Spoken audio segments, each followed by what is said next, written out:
আমি আমার প্রিয় নাঙ্গলকোট লালমাইবাসীকে সুসংবাদ জানাচ্ছি যে আমরা আজকে ২৮ ডিসেম্বর সন্ধ্যায় ডিসির কার্যালয়ে জামাত ইসলামের পক্ষ থেকে নাঙ্গলকোট লালমাই কুমিল্লা 10 আসনে নমিনেশন ফর্ম আমরা জমা দিয়েছি। আলহামদুলিল্লাহ। আমরা এর আগেও বলেছি আমরা নতুন একটি পরিবর্তনের প্রত্যাশায় যে লড়াই অবতীর্ণ হয়েছি তার আনুষ্ঠানিকতার অংশ হিসেবে দ্বিতীয় ধাপে আজকে আমরা ফর্ম জমা দিয়েছি। আমরা আমাদের এলাকাবাসী ভোটার যারা তাদের কাছে প্রত্যাশা করছি পরিবর্তনের লক্ষ্যে সন্ত্রাসের বিরুদ্ধে, চাঁদাবাজি, টেন্ডারবাজি, দখলবাজি, ইফটিজিং, মাদকের বিরুদ্ধে এবং আগামীর যুব সমাজকে সমৃদ্ধ বাংলাদেশে সম্পৃক্ত করার লক্ষ্যে এই আসনে ভোটাররা আমাদেরকে ভোট দিয়ে দাঁড়িপাল্লা প্রতীকে বিজয়ী করবেন। সেই লক্ষ্যে আমরা কাজ করছি, জনগণের কাছে যাচ্ছি।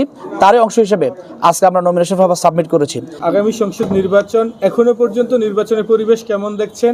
আইন শৃঙ্খলা পরিস্থিতি যে অবস্থায় আছে সেই অবস্থা থাকলে কি নির্বাচনী পরিবেশ সুষ্ঠু হবে বলে মনে করছেন কিনা? আমরা দৃঢ়ভাবে বিশ্বাস করি প্রধান উপদেষ্টা যে ঘোষণা দিয়েছেন ইতিহাসের সেরা নির্বাচন হবে, এই ঘোষণার প্রতি আমরা আস্থা রাখতে চাই, বিশ্বাস রাখতে চাই। কিন্তু আমাদের প্রত্যাশা হচ্ছে অনেক।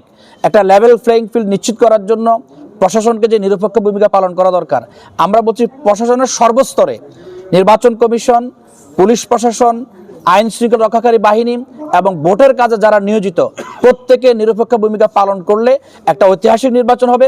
জনগণ তার মতামত ব্যক্ত করতে পারবে, জনগণের মতামতের ভিত্তিতে প্রার্থী নির্বাচিত হবেন ইনশাআল্লাহ।